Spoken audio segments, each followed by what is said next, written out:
மீண்டும் ஒரு பெட்டியை யூடியூப் சேனலூடாக உங்களை சந்திப்பதில் பெரும் மகிழ்ச்சி அடைகின்றேன்.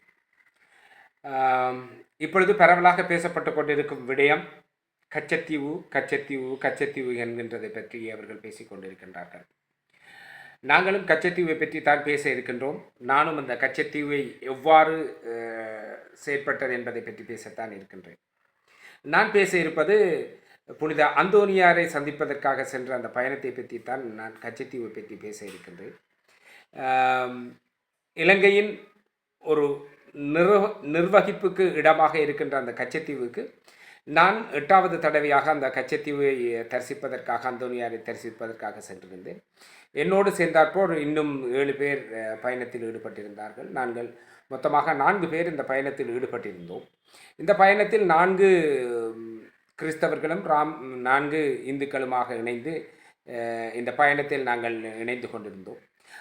கடந்த மாதம் 13ஆம் தேதி எங்களுடைய பயணம் ஆரம்பமானது. 13ஆம் தேதி காலையில் ஆரம்பமான எங்களுடைய பயணம். எங்களுடைய பயணமானது ஒரு ஆன்மீக பயணமாகவே அந்த பயணம் இருந்ததாக குறிப்பிடுகின்றோம். எனவே எங்களுடைய பயணம் மட்டக்கிளப்பிலிருந்து திருகோணமலை ஊடாக அன்றாதபுரம் சந்தியினூடாக சென்று வவுனியா சென்று, வவுனியா ஊடாக யாழ்ப்பாணம் சென்று, யாழ்ப்பாணத்திலிருந்து கச்சத்தீவு செல்வது தான் எங்களுடைய பயணமாக எங்களுடைய திட்டம் இருந்தது. அதன்படி எங்களுடைய பயணம் 13ஆம் தேதி காலையில் ஆரம்பமாகியது. ஆரம்பமாகியவுடன் எங்களுடைய பயணம் மட்டக்களப்பிலிருந்து புறப்பட்ட நாங்கள் எங்களுடைய வழமையான தரிசனத்தை பிள்ளையாரடியில் பிள்ளையாரை கண்டுவிட்டு அதன் பிற்பாடு தன்னாமுனையில் சூசேப்பர் ஆலயத்தில் எங்களுடைய தரிசனத்தை முடித்துவிட்டு எங்களுடைய பயணம் ஆரம்பமானது. எங்களுடைய பயணத்தில் முதல் கட்டமாக நாங்கள் வெறுகல் ஆலயத்துக்கு சென்று முருகனை தரிசித்துவிட்டு எங்களுடைய தரிசிப்புகள் முடிந்தவுடன் எங்களுடைய பயணம் தொடங்கியது. அதன் பிற்பாடு எங்களுடைய பயணமானது திருகோணமலை செல்ல வேண்டிய நோக்கம் இருக்கவில்லை. நாங்கள் அன்றாதபுர சந்தியினூடாக செல்வதற்கான முயற்சிகளை மேற்கொண்டிருந்தோம். இருந்த போதிலும் எங்களுக்கு திருகோணமலைக்கு சென்று அங்கு உவர்மலையில் கட்டப்பட்டு கொண்டிருக்கும் அற்புதர் குழந்தை இயேசு ஆலயத்தை தரிசிப்பதற்கான ஒரு சந்தர்ப்பம் கிடைத்தது. அங்கு சென்று அந்த ஆலய கட்டுமான பணிகளை பார்த்திருந்தோம். அந்த ஆலயத்தை அருட்தந்தை எக்ஸே ரஜீவன் அடிகளார் அவர்கள் கட்டி கொண்டிருக்கின்றார். ஆனால் அவரை எங்களால் சந்திக்க முடியாத ஒரு துர்ப்பாக்கிய நிலை ஏற்பட்டிருந்தது. எனவே அதே வீதியில் இருக்கும் திருகோணமலை ஆயர் அவர்களை சந்திப்பதற்குரிய பாக்கியம் கிடைத்தது. நோயல் இம்மானுவேல் அவர்களை சந்தித்து அவருடன் ஆசி பெற்றோம். அவர் சொன்னார், நல்லதொரு விடயம், தான் இதுவரை கூட சென்று பார்க்காத அந்த கச்சத்தீவு பயணத்தில் நீங்கள் சென்று கொண்டிருப்பது பெருமைக்குரிய விடயமாக இருக்கும் என்று சொல்லியிருந்தார். நான் சொன்னேன், நான் 8வது தடவையாக செல்கின்றேன் என்ற பொழுது அவர் விரைத்து விட்டார். உண்மையில் அந்த பயணத்தை பற்றி சுவாரஸ்யமான பல விடயங்களை எங்களோடு பகிர்ந்து கொண்டிருந்தார். அங்கிருந்து புறப்பட்ட நாங்கள் மீண்டும் அன்றாபுர சந்திக்கு வந்து கொரோப்பத்தான வழியாக நாங்கள்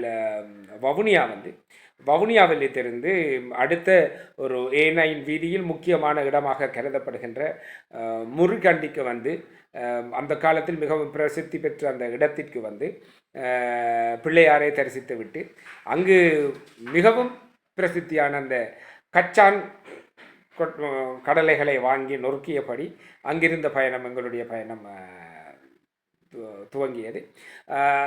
எங்களுடைய பயணம் இரவு தங்குவதற்காக நெல்லியடியில் இருக்கும் மெதடிஸ்த திருச்சபைக்குரிய ஒரு விடுதியில் தங்குவதாகத்தான் நாங்கள் ஏற்கனவே திட்டமிட்டிருந்தோம். அதன் அடிப்படையில் அங்கு நெல்லியடிக்கு சென்று அங்கு மாலை பொழுதில் செல்வச்சந்நிதி ஆலயத்துக்கு சென்று அங்கே அந்த நீராடி விட்டு இரவு பொழுதை அந்த எங்களுடைய எப்படி சொல்கிறது, அந்த நெல்லியடி மெதடிஸ்ட் மிஷன் விடுதியில் தங்கியிருந்தோம். ஒருவருக்கான கட்டணம் 400 ரூபாய் தான் அறவிட்டிருந்தார்கள். நாங்கள் தான் முதலாக அந்த விடுதியில் தங்கியவர்கள் என்கின்ற பெருமையை கொண்டிருந்தோம். எனவே நல்லதொரு இடம், அருமையான இடம், ஒரு இடைஞ்சல்கள் இல்லாத ஒரு இடத்தில் அந்த இடம் அமைந்திருந்தது. எனவே எங்களுடைய இராப்பொழுது அங்கே கழித்துவிட்டு மறுநாள் காலையில் நேரத்துக்கு எழும்பி நாங்கள் விடியவும் 4 மணிக்கெல்லாம் குறிகாட்டுவான் இடத்துக்கு செல்ல வேண்டும். யாழ்ப்பாணம் ஊடாக பயணித்து குறிகாட்டுவானுக்கு செல்ல வேண்டும். எனவே அந்த குறிகாட்டுவானுக்கான பயணம் நாளை தொடர இருக்கின்றது. எனவே அதற்குரிய வீடியோவை நான் பகிர்ந்து கொள்கின்றேன்.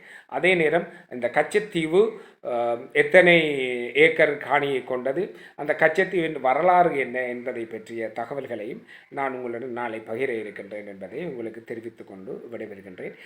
பெட்டியை யூடியூப் சேனலை நீங்கள் பார்க்க விரும்புபவர்கள் தயவுசெய்து இதை சப்ஸ்கிரைப் பண்ணி கொள்ளுமாறு, பெட்டியை யூடியூப் சேனலை சப்ஸ்கிரைப் பண்ணி கொள்ளுமாறு உங்களை பணிவன்புடன் கேட்டுக்கொள்கின்றேன். என்றும் அன்புடன், என்றும் ஜெயா. நன்றி.